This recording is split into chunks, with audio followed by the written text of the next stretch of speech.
আজকে চলে এলাম আমার চুলে হেনা করতে। আর আমার চুলে কি হেনা ব্যবহার করি আর সেই হেনাটাকে কিভাবে লাগাই সেটা শেয়ার করবো। আশা করছি তোমাদের ভালো লাগবে।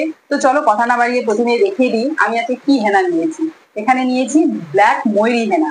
এখানে কিন্তু বার্গেন্ডা বা ব্রাউন বিভিন্ন রকমের কালারের ওই ময়ূরী হেনা পাওয়া যায়। তো আমি এক প্যাকেটই নিয়েছি, আর চুলের লেন্থ অনুযায়ী 2 প্যাকেট হলে ভালো হতো। আমি এক প্যাকেটেই ম্যানেজ করব। এই হেনার সাথে আর কি কি ব্যবহার করব সেগুলোকে এক জায়গায় রেডি করি। দেখো আমি হেনাটাকে একটা অয়েলের মধ্যে পুরোটাই নিয়ে নেবো। না, বেশ অনেকটাই আছে।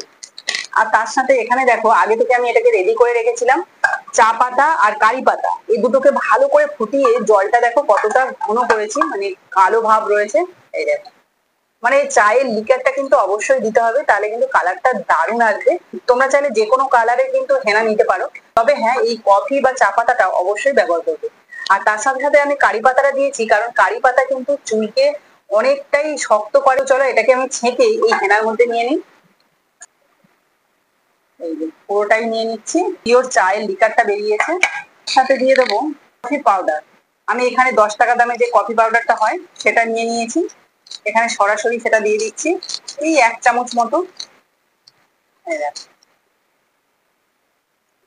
এবার এই হেনার সাথে আমি দিয়ে দেবো টক দই। তো চলো, বেশ অনেকটা পরিমাণে কিন্তু টক দই দিয়ে দিচ্ছি। টক দইটা দিলে আমাদের চুলে যেমন পুষ্টি পায়, তেমন কিন্তু খুব সফট হয় চুলটা। আর দিয়ে দিচ্ছি অল্প একটু পাতিলেবু, ওই 1 চামচ মতো পাতিলেবু রস।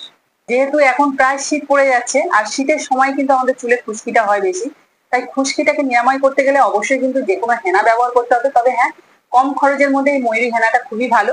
আর তার সাথে সাথে লেবুটা কিন্তু মাস্ট দেবে, আর এই টক দইটা, এই দুটো দিলে কিন্তু খুশকি অনেকটাই নিরাময় হয়।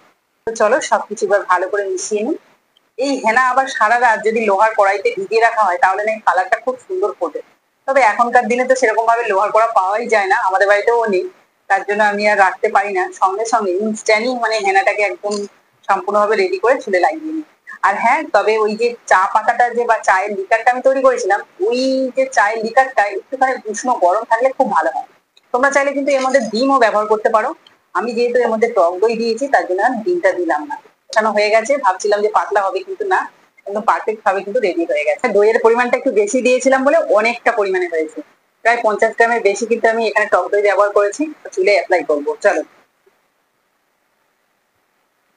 চুলটাকে আগে থেকে তো আমি 2 ভাগে ভাগ করে রেখেছি। এবারে কিন্তু আমি এইভাবে লাগিয়ে নেবো।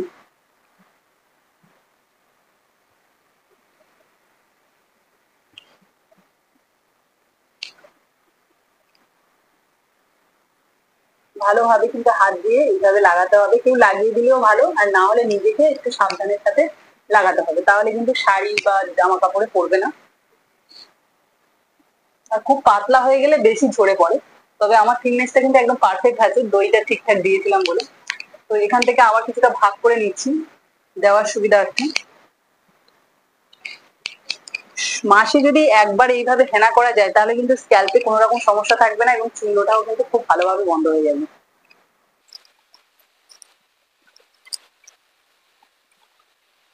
এইভাবে কিন্তু ঘষে ঘষে একদম শেষ মাথা অবধি কিন্তু এই হেনাটা লাগাতে হবে। এই দেখো, সামনের এই চুলটা সম্পূর্ণভাবে লাগানো হয়ে গেছে। এবার এটাকে খোপা করে নেবো। আমি এইভাবে পাকিয়ে পাকিয়ে নিয়ে নিচ্ছি।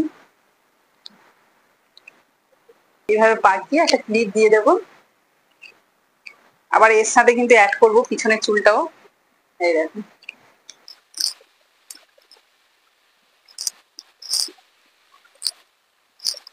ছোট ছোট ভাগে যদি ভাগ করে নিয়ে লাগানো হয় না, খুব সুন্দরভাবে লাগানো যায়, মানে পুরো চুলটাই ভালোভাবে লাগে।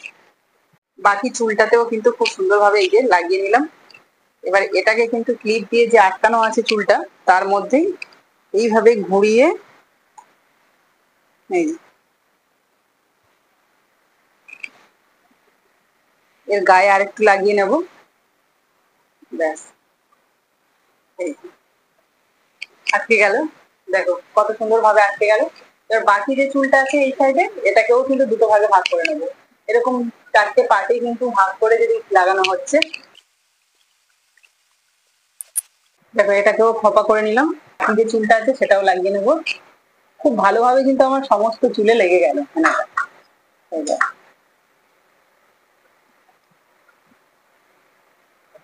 আর এটা যে হাতে লেগে লাল হয়ে যাবে বা কালো হয়ে যাবে এমনটা না, খুব তাড়াতাড়ি কিন্তু উঠেও যাবে। মানে এটা লাগানোর সঙ্গে সঙ্গে আমি হাতটা ধুয়ে আসবো, তাহলে কিন্তু উঠে যাবে। দুদিকে তো দুটো খোপা করে নিলাম, আর বাকি যেটুকু আছে এটা কিন্তু উপর থেকে লেপে নেব এইভাবে। দেখো আমার পিছন অব্দি সুন্দরভাবে লাগিয়ে নিয়েছি, একা একা লাগিয়েছি কিন্তু তাও খুব ভালোভাবে লাগানো গেছে।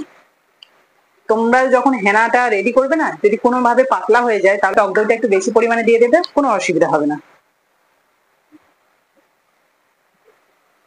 চট জলদি কিন্তু হেনা করা যায় এইভাবে। তো তোমরা কারা কারা এইভাবে কুইক হেনা করো তারা কিন্তু অবশ্যই কমেন্টে যাও। ভালোভাবে কিন্তু আমার লাগানো হয়ে গেছে, এবার এটাকে ঘন্টা খানি মানে 1 ঘন্টা মতো রেখে দেবো, তারপরে ভালো করে চুলটা ধুয়ে তোমাদের দেখাবো চুলটা আমার কেমন হয়েছে। চলো দেখো, শুধু চুলটাকে জাস্ট ধুয়ে শুকনো করে নিয়েছি, এখনো শ্যাম্পু করিনি, তাও কেমন গ্লেজ দিচ্ছে দেখো শুধু।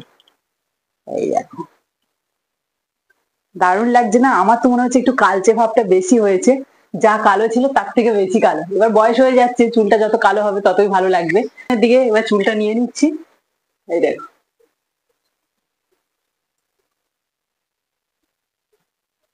কেমন লাগছে তোমরাই কমেন্টে বলো।